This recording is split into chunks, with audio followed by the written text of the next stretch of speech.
bentornati su questa rete e soprattutto bentornati su Medicina a Confronto. La puntata di questa settimana, come vedete dai titoli in sovraimpressione, è Cannabis per uso sanitario. La Regione del Veneto finalmente ha emanato una legge che fa chiarezza nell'uso di, un composto chimico che deriva da un prodotto naturale o sintetico, ma deriva da un prodotto usato per per divertimento, ahimè, dai giovani, serve per lo sballo, ovvero dalla marijuana. Invece noi abbiamo la cannabis che è per uso sanitario, il tetraidrocannabinolo, che finalmente viene autorizzato nella regione del Veneto per curare. Per curare cosa? Adesso lo impareremo in questa trasmissione.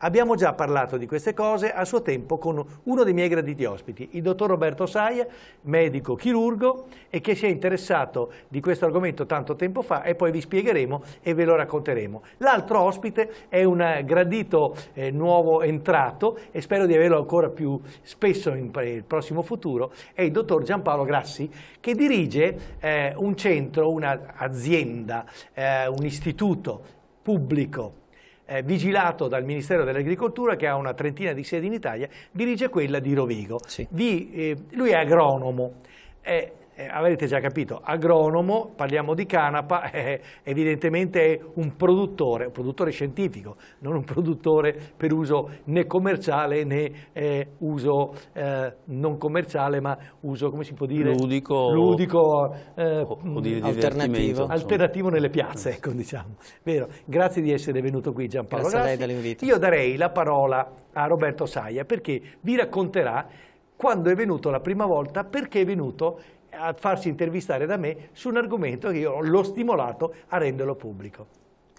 Beh, diciamo che questa sarebbe il prosieguo dell'altra puntata che abbiamo fatto, perché la storia della cannabis a livello terapeutico è una storia di 1 millimetro al giorno che parte da almeno una decina d'anni dal punto di vista legale e medico in Italia, e le conquiste che sono state fatte sono conquiste proprio di millimetro per millimetro.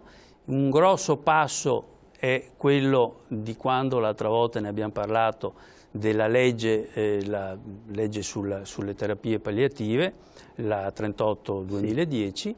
E adesso la novità è quella che dopo lo stimolo iniziale della legge, l'applicazione di questa legge naturalmente ha trovato quelli che io chiamo, e che chiamavo anche allora, gli uffici palloncino, dove se un qualcosa non quadra dal punto di vista legale, tu entri in quell'ufficio, rimbalzi e ritorni indietro e non capisci perché.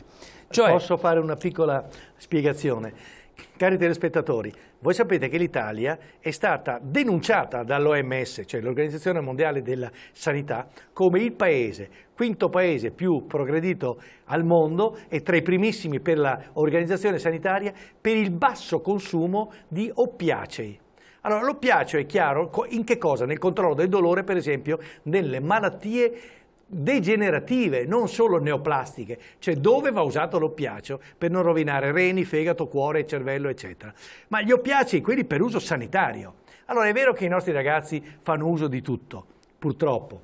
C'è stato questo uso ed abuso delle cosiddette droghe, ma i drugs sono farmaci, cioè se l'oppiaceo è un farmaco che è dato per uso sanitario, la stessa cosa è nata per il problema del prodotto sanitario della marijuana. Sì. Guardiamoci chiaro.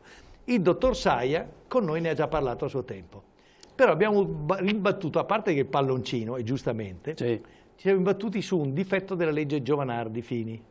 Sì, perché di fatto per una serie di rimpalli dal 2001, 2006, 2007 venivano sfornate delle leggi o con qualche emendamento oppure da parte decreti, da parte di qualche ministro, dove di fatto ancora oggi, senza la nuova legge che c'è adesso nel Veneto, praticamente un medico qualsiasi può prescrivere con motivate ragioni, con la possibilità di verifica su quella che è a livello mondiale l'esperienza e la ricerca, può una volta avvisato il paziente, prescrivere la cannabis per determinate terapie. Però da non comprare in piazza. Da non comprare, ovviamente da non andare a comprare in piazza. Però a questo punto, dal punto di vista ufficiale, è una buona cosa, sembrerebbe approvata, quindi siamo... Ma si riusciva a comprarla? Questo è il punto. Se noi per comprarla dobbiamo spendere, noi, il paziente, deve spendere 6, 7, 500, 400 euro a confezione per un certo tipo di farmaco, per la terapia di un mese, e alla fine del mese deve rispenderli, è chiaro che uno che ha una pecionografa se la mangia solamente per prendere la cannabis.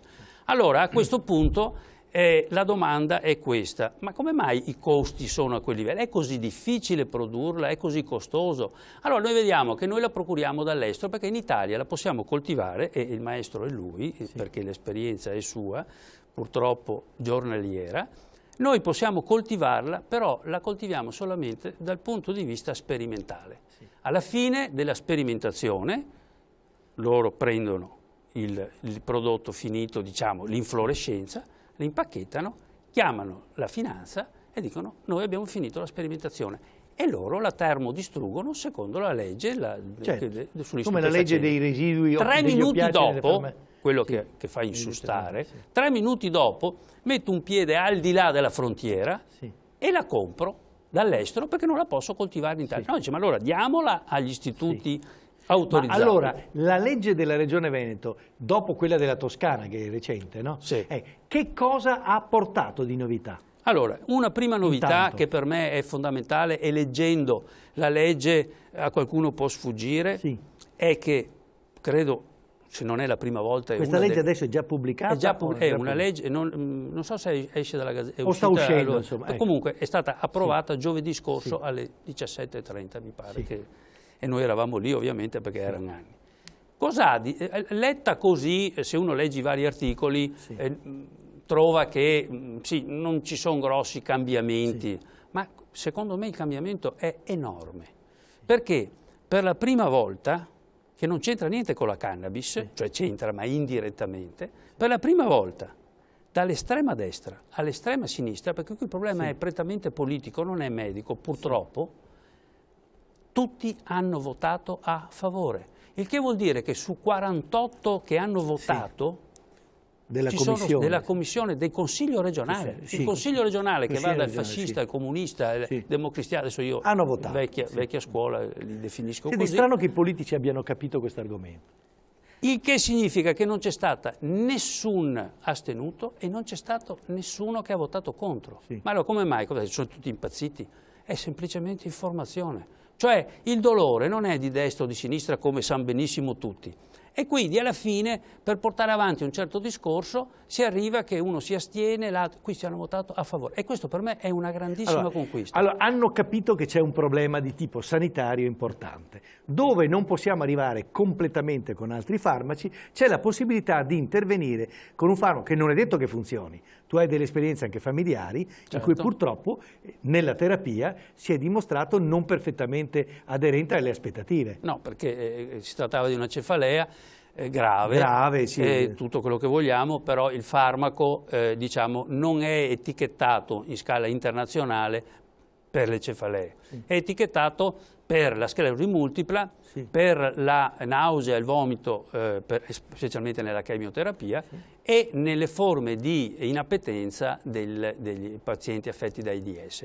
Queste sono già state dimostrate. Questa è letteratura mondiale. È letteratura mondiale. Sono indicazioni. Allora, dà un pochino fastidio dal punto di vista scientifico che noi su centinaia e centinaia e centinaia di lavori internazionali che abbiamo, e in Italia non possiamo andarlo a sperimentare. Non credo che siamo gli ultimi rispetto a tanti altri stati.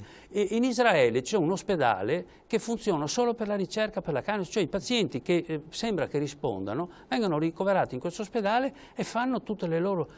E poi si vede se poi alla fine tu... Senti una cosa, qui la regia molto intelligentemente ci sta mandando delle diapositive.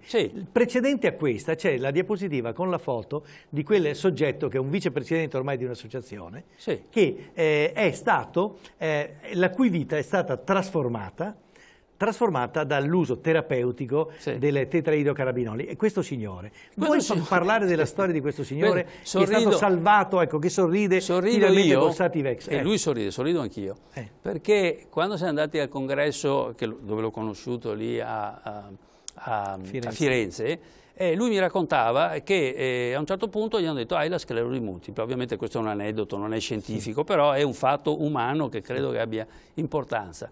E gli ha chiesto, gli hanno detto va bene, guarda, hai la sclerosi multipla, le terapie sono queste, lui ha fatto una serie di terapie. In sintesi, non ha risposto alle terapie, ha cominciato a debilitarsi, poi ci sono venute fuori delle neoplasie, cioè questo uomo stava andando incontro a una fase terminale. Questo già nel 2007? Sì, nel 2000, non so in che anno, ma molti anni fa. Ma lo vedo dalla diapositiva. Allora a quel punto gli è stato proposto, guarda, dice, abbiamo questa possibilità con il tetraidrocannabinolo, dice, ma cos'è sta roba? E dice, la cannabis. La cannabis.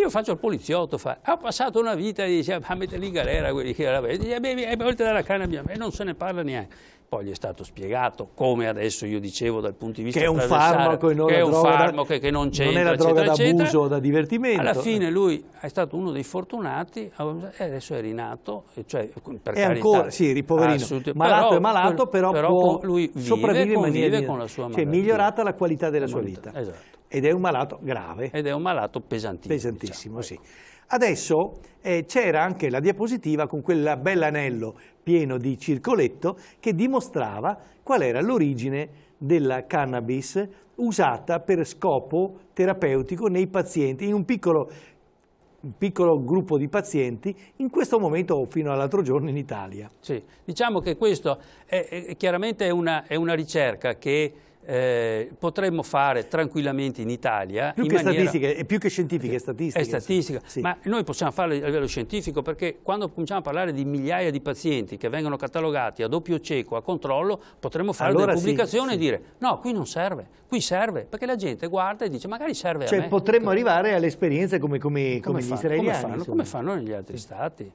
Ed è interessante vedere che di quelli intervistati, un piccolo gruppo perché sono 102, sono tutti pazienti che hanno risposto a una certa terapia per le malattie più strane, anche quelle che non sono etichettate. Sì. Quindi lì si vedeva appunto nell'anello che ci sono patologie che partono dalla cefalea, che vanno all'ipertensione endoculare, malattie strane o anche malattie che colpiscono una percentuale piccola di popolazione. Però il piccolo grande è una cosa relativa, perché se in mezzo a 100 persone 90 hanno mal di testa e uno solo ha mal di denti, non è che perché quei 90 vanno in piazza con i cartelli dicendo datemi qualcosa per mal di testa, hanno ragione, e quel povero che ha mal di denti se lo deve tenere. Il dolore è dolore, quindi se è possibile si faranno i calcoli, si considererà quelle che sono le cifre, i consumi. Allora, io volevo fare un parallelismo tra finalmente la battaglia più che decennale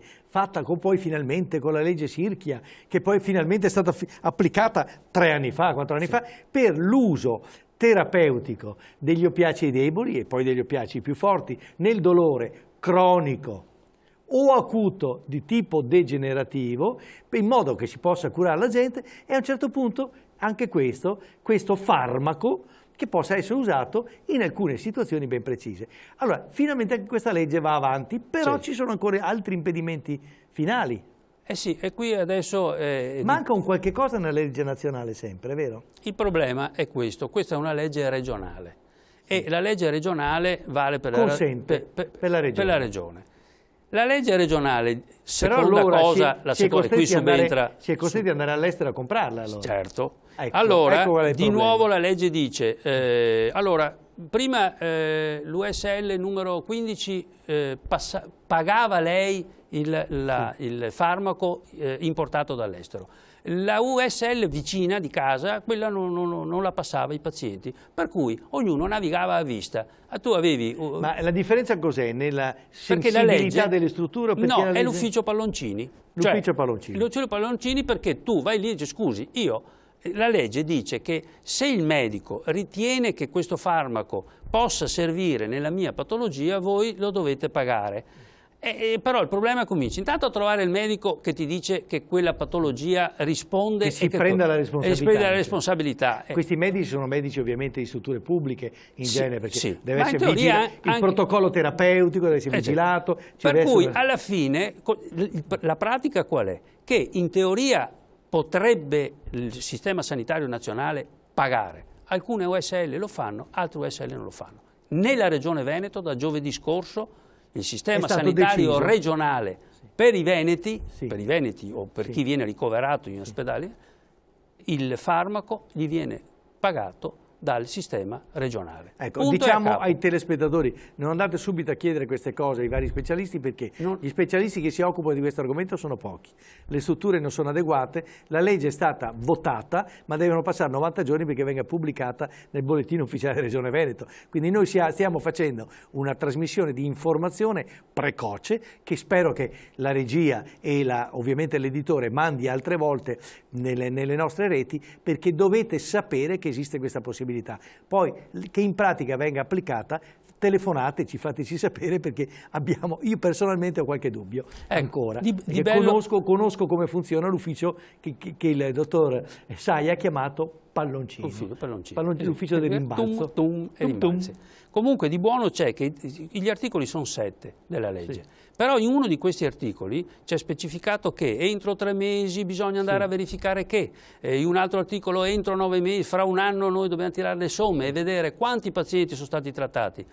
Poi è obbligo di chi è incaricato di far sì che il farmaco sia reperibile, che prima andavi in regione, poi andavi all'ostello e non si sapeva mai esattamente dove e come, invece deve essere reperibile e con rapidità, il che significa che per legge uno può andare a bussare e dire tu che queste leggi le conosci bene in tutte le regioni, è la migliore questa del Veneto rispetto alla vecchia legge delle Marche e a quella attuale della Toscana? Secondo me è la migliore perché primo c'è questo fatto trasversale che probabilmente uno può dire, vabbè, cosa vuol dire? No, vuol dire, perché in un periodo come questo, dove tutti siamo là che guardiamo e non sappiamo più destra, sinistra, il governo, i governanti, ha fatto questi tutti insieme hanno deciso. Tutti insieme. Cosa vuol dire questo? Questo vuol dire che qui è l'importanza dei media, televisioni, radio, se la gente viene informata, come a livello dei politici, se si informa, uno alla fine può dire non sono d'accordo, ma con cognizione di causa, non dice non sono d'accordo perché non sono d'accordo, perché l'hai detto tu che eri di destra, oppure perché eri biondo e io sono bruno. Ecco, alto là. Ci fermiamo qui per la pubblicità. 2 minuti, cari telespettatori, per dare spazio alla pubblicità. È una rete privata e giustamente la pubblicità ha i suoi diritti. E poi torneremo a parlare di questo interessantissimo argomento. Non lasciateci, rimanete con noi.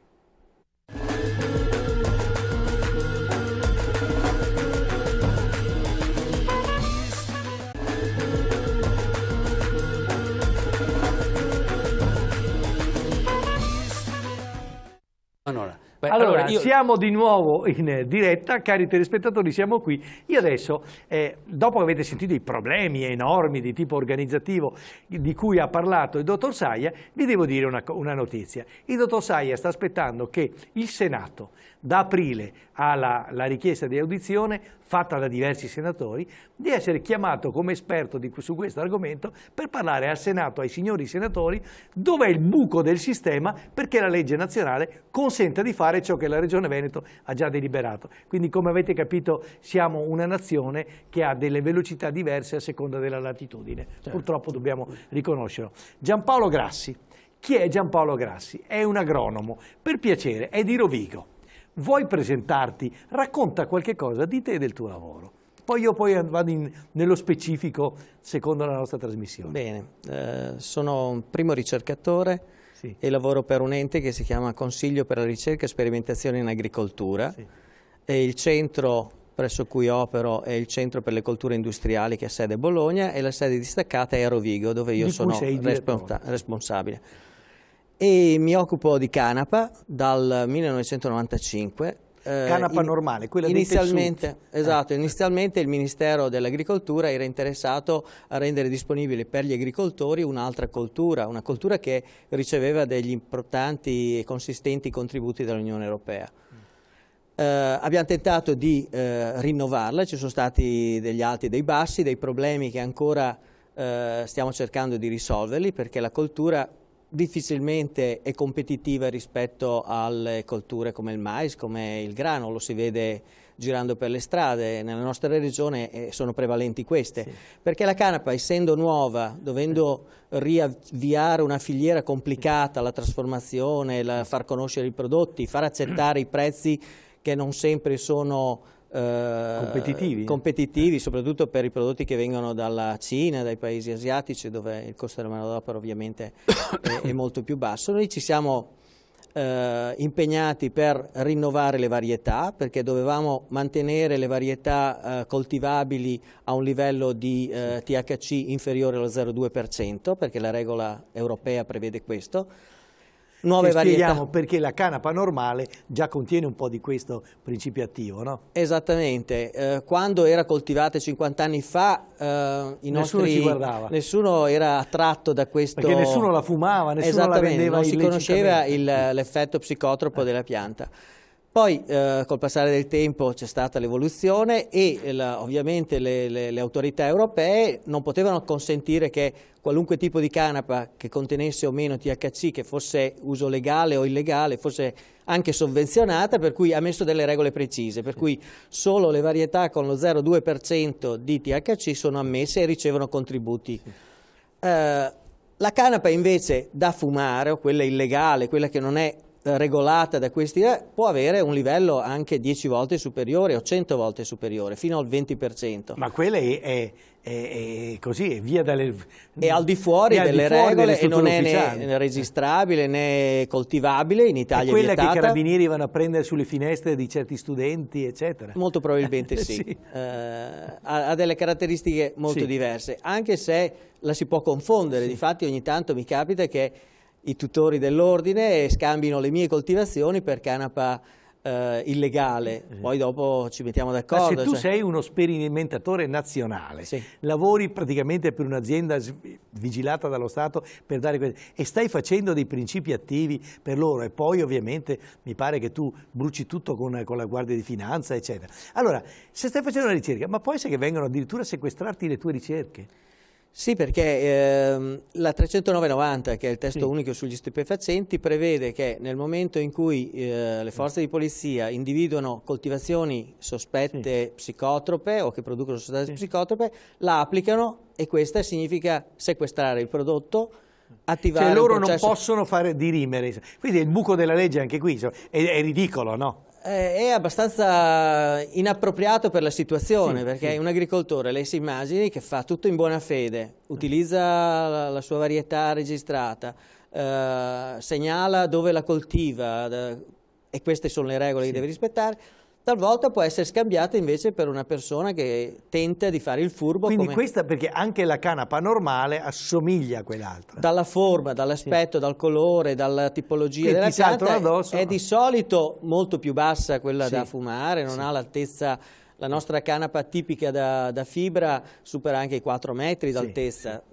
Quelle che devono stare sul balcone di solito sono molto più piccole per una questione anche proprio di praticità.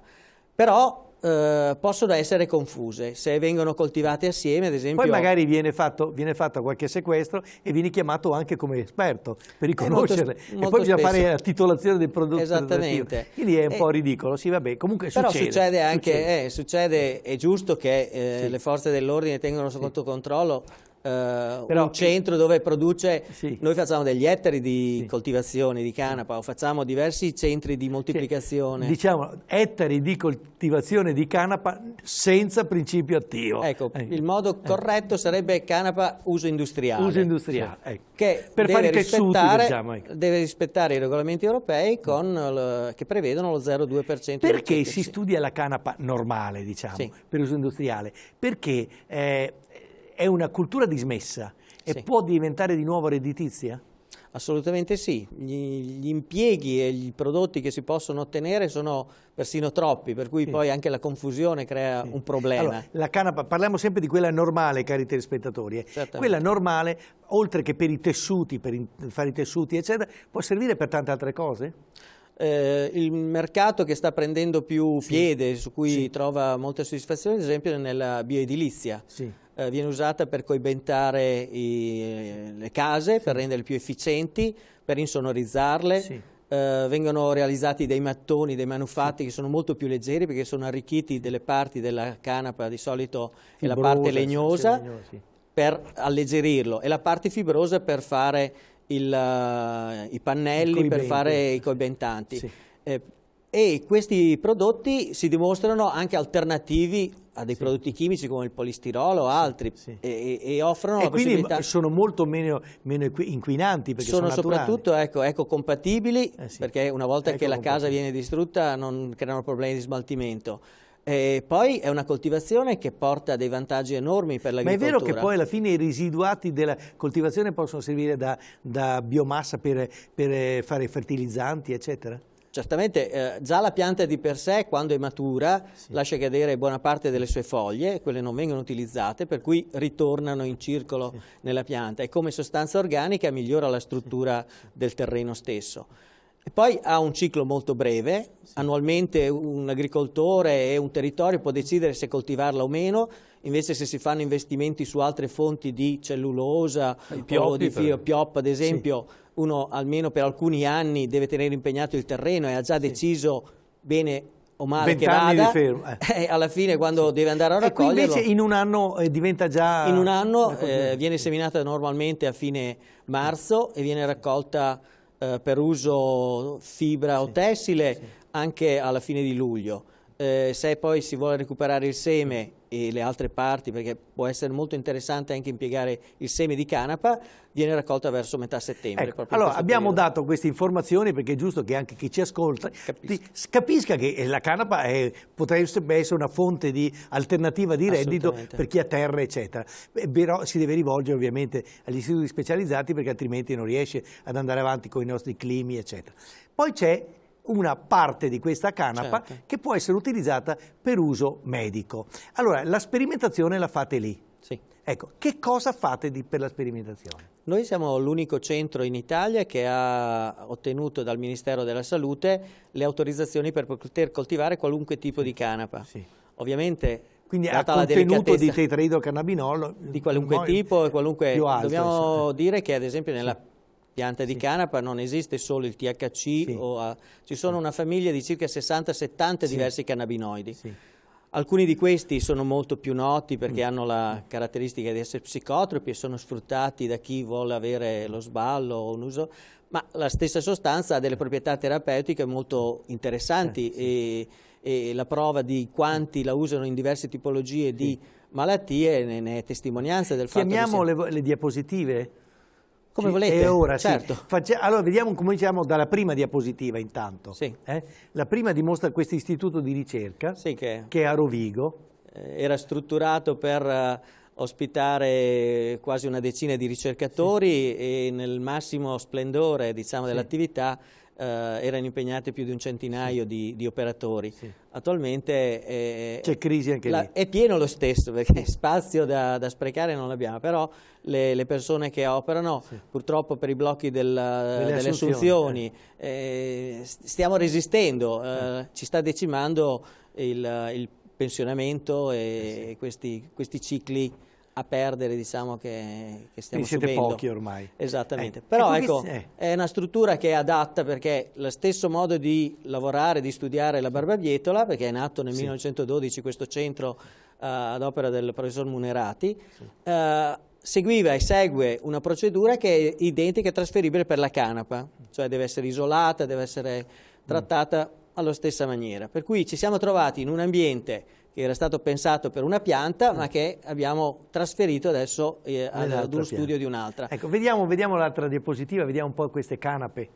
Ecco, queste sono diverse tipologie, come potete capire c'è un'ampia variabilità di altezza, di forma, del colore anche della foglia, e questo è anche indice di una variabilità poi del contenuto. Oltre ad averne 60 di queste molecole, alcuni ne contengono una sola, prevalente, può raggiungere anche il 90% della famiglia dei cannabinoidi, nel caso del THC, che è stata selezionata ovviamente per arricchire al massimo questa molecola. Il 97% dei cannabinoidi totali è l'unica molecola THC, però si può ottenere la stessa cosa con altri cannabinoidi come il cannabidiolo, il cannabigerolo, cannabicromene. Abbiamo selezionato anche una varietà completamente priva di cannabinoidi, proprio per dar soddisfazione anche a chi la vorrebbe vedere, però come pianta ornamentale. Anche ornamentale, ecco, e il nostro lavoro è quello di andare a individuare e mettere insieme le caratteristiche di una varietà o dell'altra per ottenere il risultato migliore, più produttivo per un'implicazione che può essere di tipo industriale, come fare tessuti, per cui grande quantità di fibra. Per uso medico, alto contenuto di principi attivi. Per uso alimentare, una gran produzione di seme che può essere usato per produrre olio, farine o lo stesso latte tipo il latte di soia può essere ottenuto con il seme di canapa. Qua è la nostra tecnica di selezione, cioè da una singola pianta otteniamo sia i fiori maschili che femminili, così riusciamo a lavorare con un soggetto. Di solito la pianta di canapa è dioica, cioè una pianta maschile e una pianta femminile. In questo caso, lavorando con un unico soggetto femminile, riusciamo a fargli fare maschio e femmina assieme, cioè diventa perciò autoriproducibile e selezioniamo in questo modo le tipologie, fissiamo le caratteristiche della pianta in maniera che questa sia stabile, perché quello che differenzia le piante per uso medico, uso industriale rispetto alla pianta naturale è che quella selezionata rimane così ed è stabile con quelle caratteristiche. Nel caso della canapa industriale o la canapa diciamo selvatica, naturale, c'è un'ampia variabilità, per cui non siamo mai in grado di sapere esattamente se siamo in presenza di quelle determinate sostanze oppure se c'è un miscuglio o una variabilità. Il tempo potrebbe modificare queste caratteristiche e la composizione chimica della pianta. Con la selezione invece la fissiamo al punto tale che la possiamo riprodurre nel tempo, coltivarla, e tutte devono mantenere la stessa composizione chimica, lo stesso contenuto di principi attivi. Quindi è una pianta che potrebbe essere usata per fare il medicinale. Il medicinale assolutamente. E chi se ne è occupato prima di tutto in Olanda, perché era un po' più facile lavorarci, poi ultimamente in Inghilterra, è partita proprio da questo lavoro che noi stiamo portando avanti da una decina d'anni, cioè quella di identificare le tipologie giuste per i diversi impieghi, cioè le tipologie, le varietà più adatte per avere il più alto contenuto e la composizione ottimale per avere il massimo effetto sulla patologia in studio. Adesso, andando avanti con le diapositive, dovremo vedere anche i prodotti stranieri, vero? Il barattolo inglese e lo spray olandese, esattamente. Giusto? Allora, in Italia, eccoli qua. A sinistra abbiamo la confezione da 5 grammi con dei fiori essiccati all'interno, insomma sterilizzati e preparati per uso medico, prodotti in Olanda, che sono gestiti e organizzati dallo stesso Ministero della Salute olandese, però prodotti da un'azienda privata che fa su autorizzazione, licenza e controllo diretto del Ministero della Salute questo prodotto. Viene venduto in Olanda a circa 50 euro una confezione, cioè circa 10 euro al grammo. A destra invece abbiamo un prodotto che è un vero e proprio farmaco registrato, ha seguito tutte le fasi, Sativex è il nome, ha seguito il processo classico di registrazione fase 1, 2 e 3, è stata per primo approvata e registrata in Canada, per cui all'inizio proprio per questo si doveva fare il giro dalla Inghilterra, Canada, in Centro Europa e poi arrivava in Italia. Adesso invece sta per essere anche approvato da noi, distribuito in Italia, è già disponibile in Spagna, in Germania, in Inghilterra, in Danimarca, in Repubblica Ceca. Ed è quello che ha salvato quel famoso poliziotto. Che ha dato modo, per quanto io lo conosco da anni, ho visto l'evoluzione anche della sua malattia, l'ho notato che ha recuperato circa 5-7 anni della sua malattia. Cioè è arrivato a un punto che non riusciva più a lavorare o rischiava di andare in carrozzina, invece adesso è attivo. Negli ultimi tempi diceva che è riuscito persino a correre con il figlio ed andare a fare delle passeggiate in montagna, cosa che per un malato di sclerosi multipla ritengo sia un po' duretta, una cosa ardua. Hai fatto un calcolo del costo rispetto del costo del Sativex rispetto al Bedrocan. Dobbiamo dire che un'azienda come quella, un'azienda inglese che ha investito per produrre il Sativex, ha affrontato delle spese e dei costi. Questi, da quello che mi è stato riferito, corrispondono a circa 100 milioni di sterline. È durata 8-9 anni di l'iter di registrazione e adesso cominciano a raccogliere i frutti, ovviamente. Certo. Però alla fine viene a costare il prodotto. Noi potremmo quindi produrre il tetraidrocannabinolo almeno sperimentale, da usare poi per uso medico, vigilato, eccetera. Ecco che la legge, questa del aiuta Veneto. La legge sicuramente, la legge Veneto, però anche la nostra 309/90 non lo vieta. Sì. Però dà esclusivamente alle aziende farmaceutiche il titolo, cioè la possibilità di chiedere le autorizzazioni per iniziare a coltivarle. Dobbiamo riconoscere che in Italia le nostre aziende farmaceutiche non hanno delle dimensioni tali da poter affrontare grossi investimenti, e poi quelle autorizzate a gestire sostanze stupefacenti complessivamente in tutta Italia di produzione sono 7, e di queste 7, 6 fanno sintesi, per cui solo una, cioè fanno sintesi chimica, quindi non di origine estrattiva. Mentre solo una estrae al momento dal papavero gli oppiacei. Per cui io spero in questa azienda, però non possiamo tenere tutto lo Stato e i pazienti. Ma c'è un problema: quando questa azienda coltivasse quel germoglio selezionato che fa un'alta percentuale, eccetera, non è che dopo ci sarà bisogno di fare di nuovo le sperimentazioni in fase 1, 2, 3, come hanno fatto all'estero, e non si può invece usarla direttamente? No, come galenico o come preparazione magistrale, vista l'esperienza olandese che l'ho dimostrato, visto il fatto che noi l'avevamo, Carlo Erba è stato il primo a distribuirle e a produrre farmaci a base di canapa. La storia risale a centinaia di anni fa, per cui era nella farmacopea fino a qualche decennio fa, per cui abbiamo storie e condizioni, anche il brevetto del farmaco sintetico è scaduto, per cui il generico o la preparazione galenica dalla canapa è disponibile attualmente, perché ciò che viene... Quindi la maledizione è per l'uso ludico, l'uso illegale di questo principio attivo, per cui i poveri ammalati non possono usarne. Questo Guarda, io faccio un correre controcorrente. Un esempio tout court, banale dell'ufficio Palloncini. Allora, la legge prevede che tu possa usare il farmaco. Sto parlando ancora prima che venisse approvata quella del Veneto. E permette che il medico possa fare la richiesta. Permette di poter acquisire il farmaco importandolo dall'estero. E loro producono la cannabis, la pianta, arrivano le inflorescenze, e la legge permette che possa essere poi usata solo a scopi sperimentali. Allora, un attimo prima che venisse approvata sta legge, abbiamo provato a seguire questo iter. A questo punto ti interrompo per la pubblicità. Bene. Perché? Perché così, cari telespettatori, rimarrete con noi fra 2 minuti.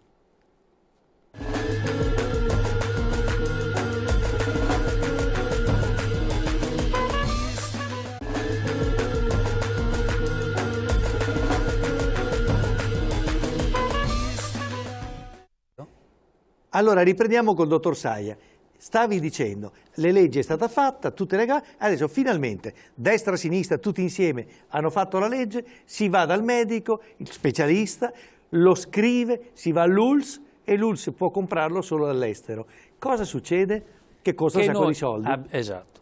Abbiamo chiesto e avevamo cercato che nella legge ci fosse anche l'articolo relativo all'approvvigionamento in Italia, e allora sarebbe stato più veloce e avremmo potuto comprarlo riducendo anche più economico. Molto più economico. E c'è il solito cavillino dell'ufficio Palloncini, e cioè noi abbiamo firmato, questa è una cosa che poi mi riferiva lui nelle varie ricerche, abbiamo firmato nel 1961 una convenzione, 72 stati al mondo, abbiamo firmato una convention, non so il titolo quale sia, per cui chiunque voglia coltivare un farmaco stupefacente nel proprio Stato deve istituire un ufficio, anche di un solo impiegato, il quale tiene conto di quanta viene materiale prodotto e lo segnala. E dove va? Questo ufficio c'è? È impossibile. Non c'è. Non è possibile fare questo ufficio. Dobbiamo costruire l'ufficio che non sia palloncino, ma che sia l'ufficio di regolamentazione. Mi hai detto prima dell'audizione a Roma. L'audizione a Roma è solo per questa cosa. Fatemi sto ufficio. Tra l'altro l'articolo 23 di questa convention dice che questo ufficio, in teoria, potrebbero farlo anche loro. Lo posso fare anch'io a casa mia. Cioè, lo registrano, si prendono la loro responsabilità? E lui che ha seguito l'iter, che è stato all'ufficio stupefacenti a domandare, a chiedere, e alla fine noi torniamo a casa con le pive nel sacco, ecco, qui adesso vediamo, innervositi. Diciamo chiaramente, la cannabis medicinale non è un medicinale nuovo. Ecco qui la tua diapositiva, dottor Grassi. Vediamo la successiva. Questa non è nuova, esatto, e bisogna reintrodurla a questo momento togliendola dalle galere. Insomma, anche perché se faceva bene una volta fa bene anche adesso. Esatto. E andiamo avanti. Questa è quella medicinale, è la parte che viene utilizzata. Che è solo la parte delle fluorescenza, no?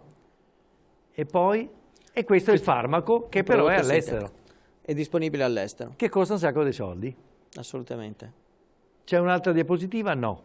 Questa qui. Cos'è una medicina? Beh, la medicina può essere una molecola portata però anche naturale, quindi assolutamente ad alto contenuto. Nella canapa c'è. Andiamo avanti. Ora, l'assunzione di questo farmaco non è il solita sigaretta, non è il farmaco. Come è fatta? C'è un video. Certo. Facciamo vedere il video, intanto noi parliamo, giusto? Sì, perché nessun medico potrebbe accettare che il suo paziente venga curato con un fumo di una sigaretta. Un fumo passivo. Per cui ci sono delle apparecchiature che agevolano l'assunzione attraverso non la combustione, perché la sostanza deve essere riscaldata e evaporata, inalata attraverso il fumo. Queste apparecchiature sono fatte in maniera da riscaldare il prodotto senza bruciarlo, per cui portano la sostanza a punto di evaporazione, volatilità. Eccola qui. Questa viene raccolta, di solito la temperatura è sui 190 gradi. Sì. Dal materiale si sviluppa questo vapore che viene raccolto in uno specifico Posso dire che mi ricorda il narghilè degli arabi? È molto simile, non c'è il passaggio attraverso l'acqua, viene solo raccolto così. Poi ci sono diverse tipologie, ecco, questo è un altro modello, un modo di assumerlo. E soprattutto in questo modo il paziente è in grado di percepire quasi nell'immediato, perché questa assunzione comporta una entrata in circolo quasi immediata del principio attivo, per cui ci si può fermare in tempo utile per anche prevenire certi effetti collaterali che magari a un paziente non interessano. E questa tortina, cos'è questa tortina? Qua viene estratto il principio attivo e è usato come burro, come condimento nella preparazione di torte o anche di cioccolate. Oppure ho visto in gocce, vero? O anche in gocce. Così, il tutto è un modo per assumerla in maniera anche piacevole, con diversi effetti, perché quando viene ingerita e mangiata poi deve passare attraverso l'assorbimento gastrointestinale, attraverso il fegato ed entra in circolo, però rimane attivo per molto più tempo, per cui nel caso di un trattamento di una patologia cronica potrebbe andare a essere meglio più adatta la via orale, insomma, la via orale. La via mentre se uno ha un dolore e deve controllarlo acuto con l'assunzione per inalazione nel giro di qualche secondo. Poi ho visto che possono fare del tè, degli infusi. Infatti l'indicazione, ed è questa la mancanza di esperienza anche dal punto di vista medico, è che non è che dice ma allora usiamo lo spray, usiamo l'inalazione, usiamo il commestibile. Ci sono indicazioni precise. Ci sono indicazioni perché, per esempio, se viene ingerito, masticato, come si vedeva in quel caso, circa l'assorbimento avviene per il 30-40%, il resto va perso perché viene metabolizzato a livello epatico. Allora è chiaro che nelle forme croniche può andare bene perché il dosaggio non è più il dosaggio 0,1, 1,5, va aumentando perché è cronico, sai che lì lo devi aumentare e quindi Ma c'erano anche le compresse una volta. E la compressa viene calcolata come quello che tu lo mangi. Naturalmente inalandolo con questo sistema arriviamo ai 100, 150, 200 gradi, si libera la sostanza fondamentale e non ci sono i danni. Tu lo fumi con la sigaretta come fanno per uso ludico, la temperatura sale a 300-400, allora là comincia a avere si fanno anche i danni, vero? Fanno danni anche ai polmoni, diciamolo ai ragazzi. Assolutamente. Ci sono danni ai polmoni, cancri e compagnia bella. Ecco perché quando il dottor Serpelloni del Dipartimento Antidroga è partito pestando a livello dei media dicendo che questi farmaci bisogna un momento prenderli con le pinze, e lui dal suo punto di vista ha ragione, perché quando fa pubblicare o pubblica... Ci sono, per esempio, fumo, evaporato, il tè, il cibo, ci sono tutte le cose. Va insegnato ai medici che seguono poi i pazienti a domicilio come deve essere data. Perché ognuna di queste modalità di assunzione ha la sua caratteristica poi di rapidità o dose che si vuole raggiungere. O lenta, eccetera. Esatto. Allora, voi avete fiducia che i pazienti possano in un prossimo futuro poter usufruire anche di questo mezzo terapeutico, dove altri mezzi per esempio hanno già fallito? Io 100 su 100, in un numero ristretto, ci vorrà tanto tempo, però secondo me il problema è avviare l'esecuzione della legge, no? Certo, il contributo più importante però lo devono dare i medici, perché se loro non capiscono interpretano bene questa legge, non la mettono in pratica, non si informano su quali sono le potenzialità di questi principi attivi, la legge rimane sterile. Se lo Stato desse allora il via alla produzione, a questo centro sperimentale che tu dirigi, a produrre anche una certa quantità, non solo per le sperimentazioni, per trovare la fluorescenza giusta, ma per consegnarle alle aziende farmaceutiche per la trasformazione in farmaco, fino a quante dosi pensi che potreste arrivare? Forse a un... Se il risultato fosse così sperato e meraviglioso del dottor Roberto Saia di ottenere il passaggio da uso sperimentale a uso medico, noi avremo già una scorta di alcune decine di chili, perché possiamo detenere fino a 50 kg di questo materiale. Però al momento la legge dice che fa le confezioni. Esatto, però al momento la legge dice che quando è stato prodotto in maniera sperimentale, per fini sperimentali, non può essere usata. Quindi questa legge deve essere, vero Saia, modificata leggermente. Allo Stato va modificata e applicato quel famoso ufficio ex palloncino che deve diventare l'ufficio registro della produzione. Vi faccio l'esempio pratico che noi speriamo di aver, non dico superato, ma di essere nella fase di superamento.